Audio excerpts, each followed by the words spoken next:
Hai, assalamualaikum warahmatullahi wabarakatuh. Welcome back to my channel teman-teman semuanya. Kali ini Mela mau nge-share tips bagaimana cara membuat susu formula yang baik dan benar. Nah, untuk teman-teman nih ibu muda yang sama kayak Mela baru punya baby satu, nah teman-teman simak ya. Tapi di sini sorry banget Mela nggak maksud gurui. Mela juga di sini masih banyak belajar. Tapi di sini Mela dapat informasinya dari berbagai teman youtuber ya, yang isinya tentang parenting, dan Mela juga searching gimana sih cara buat susu yang baik dan benar, dan ternyata aku pun masih banyak salahnya loh teman-teman. Makanya aku perbaiki dan aku punya ide buat share juga nih ke teman-teman, terutama untuk ibu-ibu muda yang lagi berjuang nih untuk asinya, dan mungkin ada juga yang dimix ya sama support. Nah, untuk teman-teman nih yang penasaran cara step by stepnya gimana, tonton sampai beres, jangan sampai di skip ya. Oke teman-teman, langsung aja Mela di sini akan kasih tips gimana sih cara bikin susu formula yang baik dan benar step by step ya teman-teman. Yang pertama di sini teman-teman harus pastikan dulu kalau dot yang mau kita kasih ke baby ini udah benar-benar steril. Jadi pastiin dulu nih si dotnya ya udah benar-benar steril banget.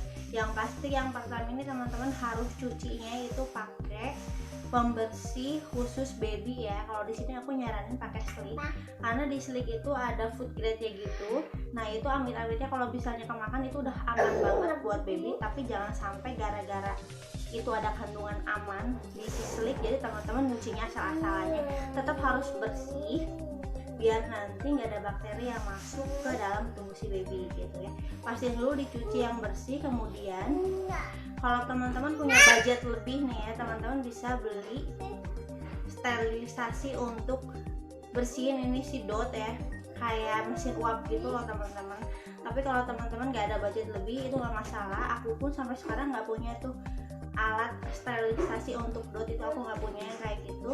Cukup teman-teman rebus aja dotnya, botol sama dotnya ya direbus, tapi direbusnya nggak sampai air mendidih gitu loh teman-teman. Jadi teman-teman panasin si air benar-benar udah mateng, jangan langsung dimasukin si dot sama botolnya, tapi didiemin dulu beberapa menit lalu dimasukin deh si dotnya gitu ya teman-teman. Untuk yang kedua di sini pastiin kalau tangan teman-teman ini udah benar-benar bersih banget. Jadi begitu nanti teman-teman ambil sufornya, itu tangan teman-teman udah benar-benar bersih ya, cuci tangan dulu. Kan untuk ibu-ibu muda zaman now ini pasti kalau misalnya lagi mau usaha bikin susu atau lagi pumping, itu si tangan tuh nggak jauh dari handphone. Nah teman-teman jauhin dulu handphone. Karena apa? Karena di handphone itu banyak banget kan bakterinya, kita nggak tahu abis pegang apa, terus kita pegang handphone, terus kita pegang support. Nah makanya pastiin dulu kalau kita mau bikin support atau kita mau pumping, ini si tangan itu ini udah harus benar-benar steril ya dan bersih. Oke teman-teman. Dan untuk yang ketiga di sini pastikan teman-teman selalu merebus air untuk baby ya, untuk bikin support. Mau itu air galon, air isi ulang, ataupun air kan itu nggak masalah, yang penting itu airnya benar-benar bersih. Dan teman-teman harus rebus dulu karena kita juga nggak tahu si kuman yang atau bakteri yang masuk nanti diminum sama si baby itu udah benar-benar bersih atau belum gitu ya. Makanya pastiin nanti saat direbus itu di suhu 70 derajat Celcius. Tapi kalau teman-teman nggak tahu itu panas udah sesuai atau belum, caranya gini teman-teman, begitu air mendidih banget itu salah kalau langsung dibikin ke cairan susu ya. Soalnya kalau misalnya airnya benar-benar mendidih banget, itu udah pasti banget si kandungan protein, nutrisi yang ada di dalam super ini pasti akan hancur gitu aja lah teman-teman, karena terlalu saking panasnya gitu si air panas yang benar-benar mendidih gitu loh. Makanya pastiin si air mendidihnya itu udah benar-benar agak turun suhunya sampai di 70 derajat. Makanya diemin dulu, begitu mendidih itu di 30 menitan baru teman-teman ambil tuh si airnya gitu. Oke, tips yang keempat di sini teman-teman pasti masih bingung banget dong ya. Ibu-ibu yang aware ini pasti tanya, susunya dulu atau airnya dulu? Yang benar itu airnya dulu teman-teman. Kenapa airnya dulu? Karena kalau kita masukin si sufornya dulu itu udah otomatis banget nanti si si takarannya itu udah agak naik ya. Kalau susunya dulu misalnya kita masukin 1 takaran itu naik langsung di 10 mili misalnya, pasti bertambah dong ya. Udah gitu kita masukin airnya, nanti si airnya makin naik dong karena susunya udah duluan gitu. Makanya di sini yang lebih benar-benar aman dan idealnya itu yang pasti itu airnya dulu, karena kan kalau di sufor itu udah ada takarannya ya. Misalnya satu takaran itu,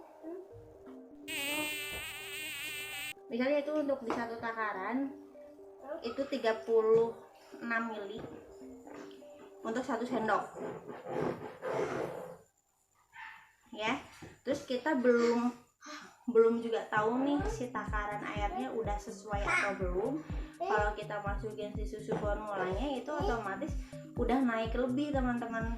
Nanti teman-teman ngasih airnya nggak sesuai sama takaran yang ada di sufor ini gitu loh teman-teman. Makanya kalau di sini kan ini untuk anak usia 1 sampai 3 tahun ya. Amira ini kan emang pakai sufor dari lahir, karena waktu lahiran itu Amira sempat kuning, jadi aku tuh di mix gitu ASI plus sufor ya, susu formula. Jadi sampai sekarang tuh Amira masih dibantu pakai sufor karena ASIku juga langsung menghilang gitu teman-teman. Apalagi lagi hamil ya, kalau lagi hamil tuh bukan konon katanya sih, emang kalau lagi hamil itu katanya ASInya langsung menghilang gitu aja. Oke lanjut ya teman-teman, nggak sampai curhat lagi, langsung lagi dilanjut. Nah di sini kan di takarannya itu 180 ml untuk 5 sendok takaran susunya itu udah pasti sesuai dengan usianya ya. Jadi masukin dulu air 180 ml, baru masukin sesuai takaran usia baby. Jadi jangan sampai usia babynya 3 bulan misalnya ya.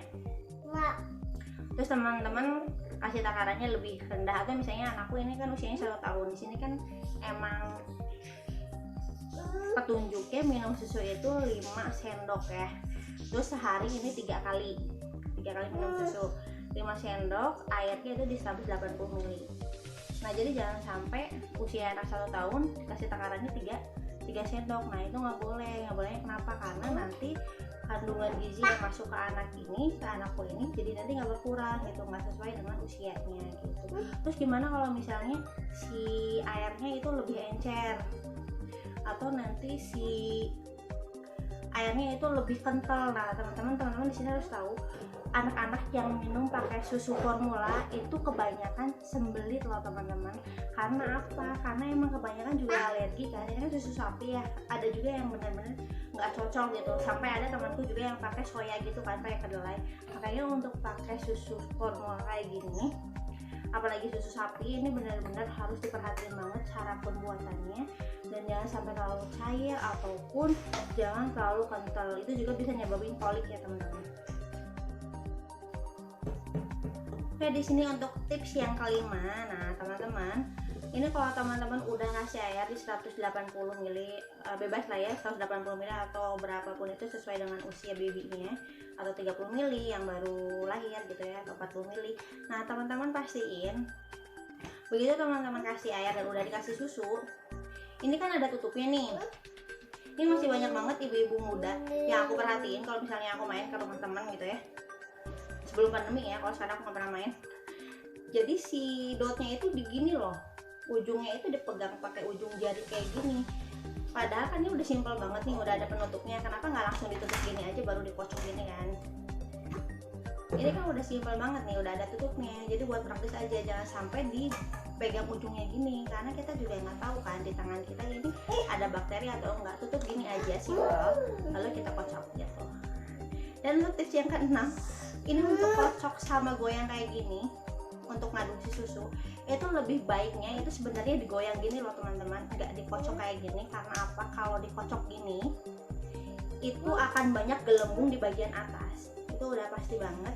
Udara-udara yang masuk di bagian atas ini, nanti anak kita nih minum nih, itu nyebabin kolik juga loh teman-teman. Meskipun sampai sekarang nggak tahu penyebab kolik apa, tapi yang pasti itu bikin kembung dan bisa nyebabin gimok.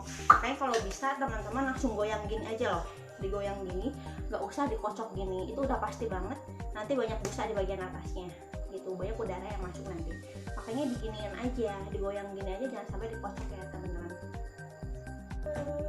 Oke, Next untuk yang ketujuh, yang tips terakhir dari aku, dan aku pun ini share berdasarkan informasi yang aku cari ya teman-teman. Jadi nggak menurut aku juga cari tahu dari berbagai sumber yang baik dan benar ya. Oke, yang ketujuh di sini teman-teman, kalau susu formula itu udah pasti kalau misalnya dikasih ke baby, misalnya kita buat jam 1, itu berlakunya cuma 2 jam ke depan. Jadi itu berlaku sampai jam 3-an ya, kita buat jam 1 kan.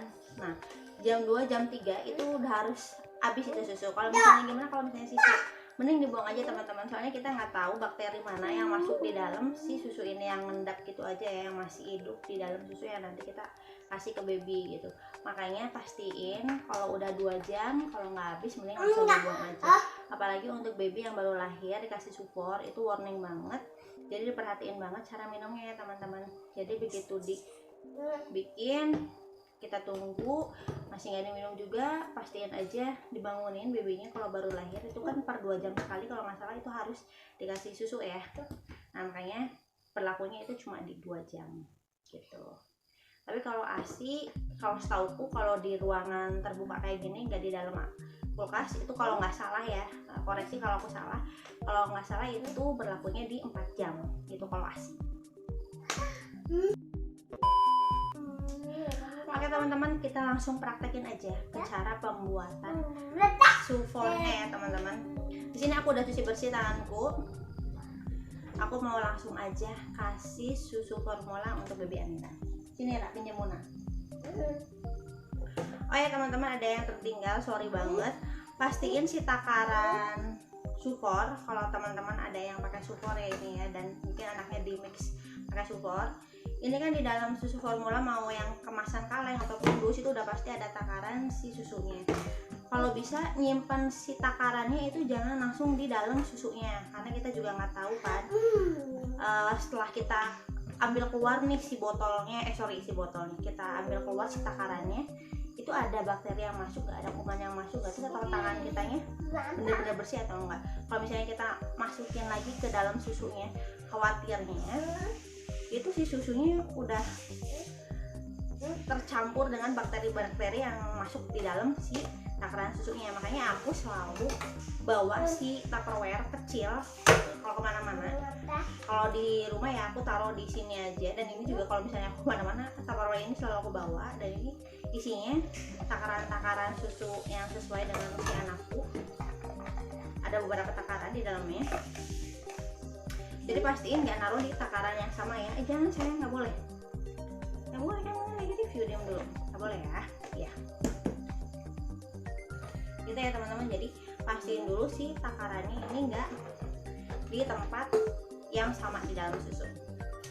Oke teman-teman, ini air udah melat rebus dan aku udah diamin 30 menit.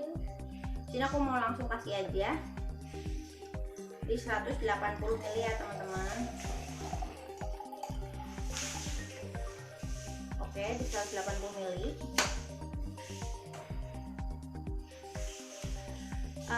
Kalau misalnya teman-teman nanti bikin terus si airnya masih panas nih, teman-teman jangan pakai ujung jari ya teman-teman. Nanti caranya teman-teman nggak boleh taruh, pakai ini aja Mira, kayak ini. Nanti caranya teman-teman, ini buka dotnya kesini aja, kesini tetesin masih panas atau enggak, atau kesini ke pergelangan tangannya tetesin gini teman-teman. Kalau misalnya masih panas, masih kerasa angatnya tajam gitu ya, tapi kalau angatnya rendah itu berarti oke lah, boleh dikasihin ke baby. Tapi kalau masih tajam, mending teman-teman alirin air dari keran dengan posisi ini tertutup nih, dialirin gini aja di keran yang mengalir gitu, yang bersih. Diamin beberapa menit aja, dipegang gini, nanti juga suhunya turun lagi, nggak terlalu panas gitu ya. Oke, ini udah dimasukin ya 180. Terus Mira di sini mau kasih langsung aja supornya. Diam Mira ya, Mira. Ya. Diam, nggak boleh gitu, nanti berantakan sayang. Nah, ini Mira udah ambil si takarannya di dalam Tupperware yang berbeda ya, nggak nyatu sama si supornya. Amira diem sayang, Amira diem, nanti jatuh, diem tangannya, diem tangannya, diem. Iya, diem tangannya ya.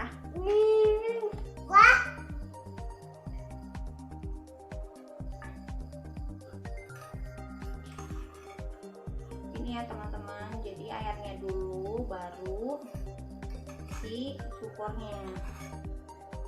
Jadi enggak supornya dulu lalu air, nanti si takarannya ayamnya itu enggak sesuai karena udah pasti keisi duluan nih si tinggi takaran miliannya sama si supor.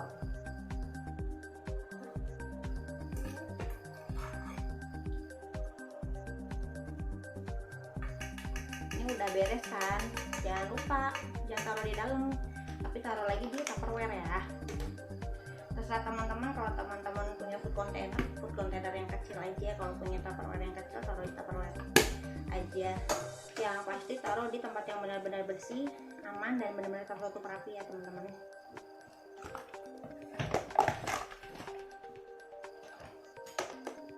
Kak, Amira, ini yang Amira nih. Oke teman-teman, ini udah tertutup rapi. Lalu step selanjutnya udah masuk kan si supornya, jangan dikocok. Jangan kocok gini maksudnya ya, terus jangan dipegang ujung dotnya, tapi teman-teman gini aja, goyang gini aja. Gak usah takut nggak larut teman-teman, pasti larut kok. Lihat bagian bawahnya ini masih ngendap di bawah. Digoyang gini terus aja, ingat jangan dikocok ya. Teman-teman bisa lihat nih, nggak ada gelembung kan. Coba kalau kita kocok gini, itu udah pasti gelembung di atas banyak banget. Itu bisa nyebabin kolit teman-teman. Coba teman-teman searching aja ya. Sekali lagi maaf banget, di sini aku nggak maksud menggurui. Aku berbagi pengalaman, sharing aja tentang soal parenting baby ya teman-teman. Jadi kalau misalnya teman-teman punya masukan nih buat aku atau koreksi aku kalau aku salah ya teman-teman, komentar aja di bawah ya. Nah kayak gini teman-teman. Nih teman-teman bisa lihat nih, ini gelembungnya nggak begitu banyak kalau misalnya teman-teman kocok. Kalau teman-teman kocok mungkin ini si gelembungnya bisa sampai atas, itu udah pasti banget, soalnya aku juga ngalamin pernah kocok sampai di gini. Itu nggak boleh ya teman-teman, jadi gini aja. Oke beres teman-teman, ini susu yang merah. Itu dia tips cara buat supor yang baik dan benar. Nah untuk teman-teman yang misalnya simak ini videoku, aku ucapin thank you banget yang udah simak sampai akhir.